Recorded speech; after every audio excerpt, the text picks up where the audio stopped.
Alright, what's up, people? So we're gonna hook up the battery. This is the Rockford Fosgate. This is the power amp. This is the 8 gauge, I believe. This is, yep, 8 gauge amp power, 17 feet with the fuse. Remember, red with red and red. I'm gonna hook it up right here. And then I took off the fender shroud. I got it lined up in here. I don't know if you guys can see it, but you want to take off the fender shroud so you can put the wire through here. I had to take off the rally armor mud flap and open this up here. I don't know if you guys can see. This rubber grommet, you're gonna have to slice through it and go through in here. And then I'm gonna show you exactly where it's gonna come out. This plastic trim comes off, you just pull it off by hand. And then when you're in here, in the back, I don't know if you guys can see it, but in the back, there's a bunch of wires hanging out from the rubber grommet. And so that's where you're gonna pull in. You're gonna pull in and feed it through here. Come down here, all the way through here, and then in through here, and then, yep, I'm gonna have to remove this too.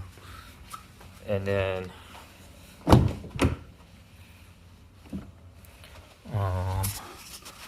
what happened to my light?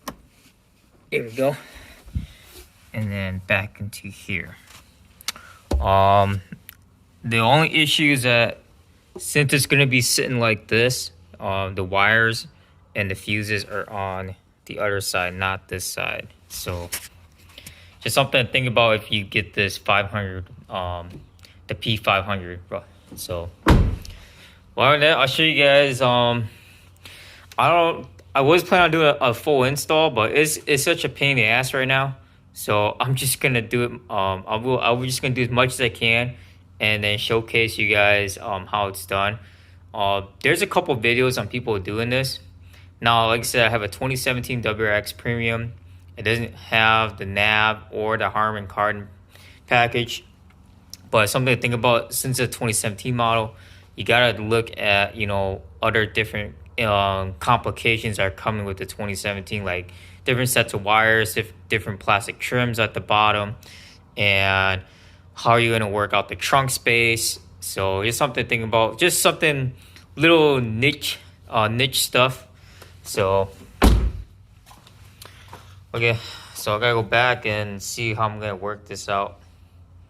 All right, so I just want to show you what I got in the mail. These are from autoharnesshouse.com. So these are the 10-pin, 6-pin wiring harness adapters, and the cool thing about them is that let's see, where do I want to put it?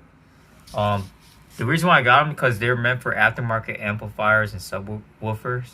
So it's so much easier to use this versus trying to just splice a bunch of wires and put it in together. They already have this all set up for you. So, and if you guys are wondering what the cost is, it's like $40 for both of them altogether, free shipping. So can't beat that. Go check it out. I'll leave the video link in the description, along with this part 2 video install with the subwoofer amp. So and then I'll show you guys how I routed the cables back and forth, and then do a couple sound tests, music tests on the amp and the sub itself. All right, what's up, everybody? So I got this all taken off. This is the 10-pin harness wiring adapter kit, and then this is the 6-pin wiring harness adapter kit that connects to the factory 10-pin and 6-pin. I'll be honest, Extreme Audio fucked my shit up. I'll be honest about that. They did not put the two 10mm bolts on the side here, to here and here. I can't find them. What I did find is these Hertz components. And I think these are, if I'm right, crossovers. So I didn't know that they came with, I didn't know that they installed these until I looked at them. There's one at the bottom here too, if you guys can see it. There's this one, right? There's this one right here. And then there's that one down there. So, really surprising to see that. There's, like I said, there's just a bunch of wires back here, but the most important thing is that the 6-pin and the 10-pin is what you're talking, is what you're gonna try to connect to. So it's gonna be, I don't want to make this a long video like what I did with the first one. So I would highly recommend getting these adapter kits, $40 for the 6-pin and 10-pin, and rerouting. Like I said, these are going to connect to your speaker wires to the back here to the sub. And then I was trying to see here. Their wiring harness splicing guide is okay, not the best. I would highly recommend researching. This blue wire is for the remote turn on for the amp, and then the black wires are the speaker wires. And then I have pretty much almost everything set to go. The power fuse here, and then the terminal, the ground cable, and then this is the accessory cable that's gonna go in the middle, right here. Because you guys can see, it tells you your positive would be the red wire, which is the fuse. The middle one is going to be the blue, this blue one, for what I'm guessing.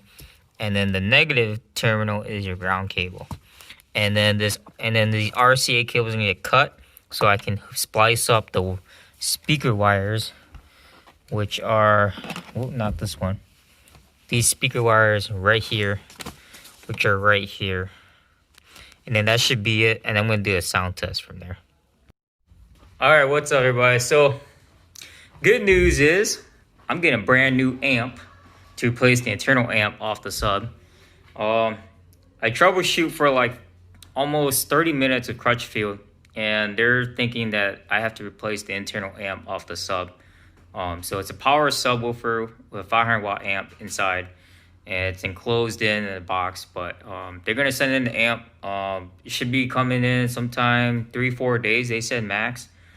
And then I go ahead and replace the amp and then send them the old amp. And so I had one heck of a day trying to install all the wires back to back and rearrange the wires back to back, but nothing came through. So that's why they're saying that it's probably the internal amp. So other than that, that's pretty much it. I will probably a part 3 install video, so I'm going to upload this video for you guys. I know some of you guys are wondering what's the sound like, but overall, let's see what I got to say. Overall, the Hertz speakers in the rear to the fronts are a lot better, because my factory ones, I just found out that one of the factory ones where it was blown in the beginning. So I'm glad I replaced that. So other than that, I hope you guys have a great weekend.